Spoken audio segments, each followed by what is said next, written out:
लक्ष्मण जी 14 वर्षों तक क्यों नहीं सोए। भगवान श्री राम ने बताया कि उन्होंने कैसे रावण और कुंभकर्ण जैसे प्रचंड वीरों का वध किया और लक्ष्मण ने भी इंद्रजीत और अतिकाय जैसे शक्तिशाली असुरों को मारा। अगस्त्य मुनि बोले, श्री राम बेशक रावण और कुंभकर्ण भी प्रचंड वीर थे, लेकिन सबसे बड़ा वीर तो मेघनाद ही था। उसने अंतरिक्ष में स्थित होकर इंद्र से युद्ध किया था और बांधकर लंका ले आया था। ब्रह्मा ने इंद्रजीत से दान के रूप में इंद्र को मांगा, तब इंद्र मुग्ध हुए थे। लक्ष्मण ने उसका वध किया, इसलिए वे सबसे बड़े योद्धा हुए। श्री राम को आश्चर्य हुआ, लेकिन भाई की वीरता की प्रशंसा में वे खुश थे। फिर भी उनके मन में जिज्ञासा पैदा हुई कि आखिर अगस्त्य मुनि ऐसा क्यों कह रहे हैं कि इंद्रजीत का वध रावण से ज़्यादा मुश्किल था।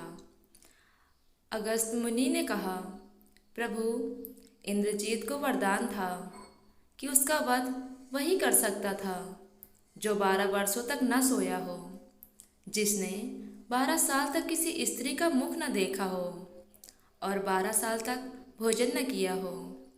श्री राम बोले, परंतु मैं वनवास काल में 12 वर्षों तक नियमित रूप से लक्ष्मण के हिस्से का फल फूल देता रहा। मैं सीता के साथ एक कुटी में रहता था, बगल की कुटी में लक्ष्मण रहते थे। फिर सीता का मुख भी न देखा हो और 12 वर्षों तक सोए न हो, ऐसा कैसे संभव है।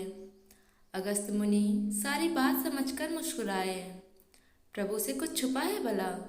दरअसल सभी लोग सिर्फ श्री राम का गुणगान करते थे, लेकिन प्रभु चाहते थे कि लक्ष्मण के तप और वीरता की चर्चा भी अयोध्या के घर घर में हो। अगस्त्य मुनि ने कहा, क्यों न लक्ष्मण से पूछा जाए। लक्ष्मण जी आए।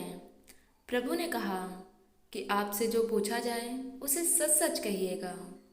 प्रभु ने पूछा, हम तीनों 14 वर्षों तक साथ रहे, फिर तुमने सीता माता का मुख कैसे नहीं देखा। फल दिए गए फिर भी अनाहारी कैसे रहे और 14 साल तक सोए नहीं, यह कैसे हुआ। लक्ष्मण जी ने बताया, भैया, जब हम भाभी को तलाशते ऋषिमुख पर्वत गए तो सुग्रीव ने हमें उनके आभूषण दिखाकर पहचानने को कहा। आपको स्मरण होगा कि मैं तो सिवाय उनके पैरों के नुपुर के कोई आभूषण नहीं पहचान पाया था, क्योंकि मैंने कभी भी उनके चरणों के ऊपर देखा ही नहीं। 14 वर्ष नहीं सोने के बारे में सुनिए। आप और माता सीता एक कुटिया में सोते थे। मैं रात भर बाहर धनुष पर बाण चढ़ाए पहरेदारी में खड़ा रहता था। निद्रा ने मेरी आंखों पर कब्जा करने की कोशिश तो की, मैंने निद्रा को अपने बाणों से भेद दिया था। निद्रा ने हार कर स्वीकार किया कि वह 14 वर्ष तक मुझे स्पर्श नहीं करेगी। लेकिन जब श्री राम का अयोध्या में राज्याभिषेक हो रहा होगा और मैं उनके पीछे सेवक की तरह छत्र लिए खड़ा रहूँगा, तब वह मुझे घेरेगी। आपको याद होगा, राज्याभिषेक के समय मेरे हाथ से छत्र गिर गया था। अब मैं 14 साल तक अनाहारी कैसे रहा। मैं जो फल फूल लाता था, आप उसके 3 भाग करते थे। एक भाग देकर आप मुझसे कहते थे कि लक्ष्मण, फल रख लो। आपने कभी फल खाने को नहीं कहा। फिर बिना आपकी आज्ञा के मैं उसे खाता कैसे। मैंने उन्हें संभाल कर रख दिया। सभी फल उसी कुटिया में अभी भी रखे होंगे। प्रभु के आदेश पर लक्ष्मण जी चित्रकूट की कुटिया में से वे सारे फलों की टोकरी लेकर आए और दरबार में रख दिया। फलों की गिनती हुई तो 7 दिन के हिस्से के फल नहीं थे। प्रभु ने कहा, इसका अर्थ है कि तुमने 7 दिन तो आहार लिया था। लक्ष्मण जी ने 7 फल कम होने के बारे में बताया कि उन 7 दिनों में फल आए ही नहीं। नंबर 1, जिस दिन हमें पिताश्री के स्वर्गवास होने की सूचना मिली, हम निराहारी रहे। नंबर 2, जिस दिन रावण ने माता का हरण किया, उस दिन फल लाने कौन जाता।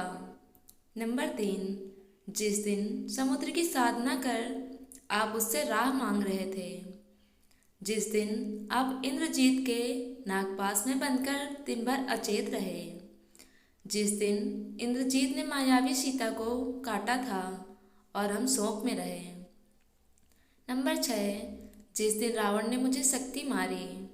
और नंबर 7, जिस दिन आपने रावण वध किया। इन दोनों में हमें भोजन की सुध कहाँ थी। विश्वामित्र मुनि से मैंने एक अतिरिक्त विद्या का ज्ञान लिया था, बिना आहार किए जीने की विद्या। उसके प्रयोग से मैं 14 साल तक अपनी भूख को नियंत्रित कर सका, जिससे इंद्रजीत मारा गया। भगवान श्री राम ने लक्ष्मण जी की तपस्या के बारे में सुनकर उन्हें हृदय से लगा लिया। आपको वीडियो पसंद आई हो तो वीडियो को लाइक करें और चैनल को सब्सक्राइब करें। धन्यवाद।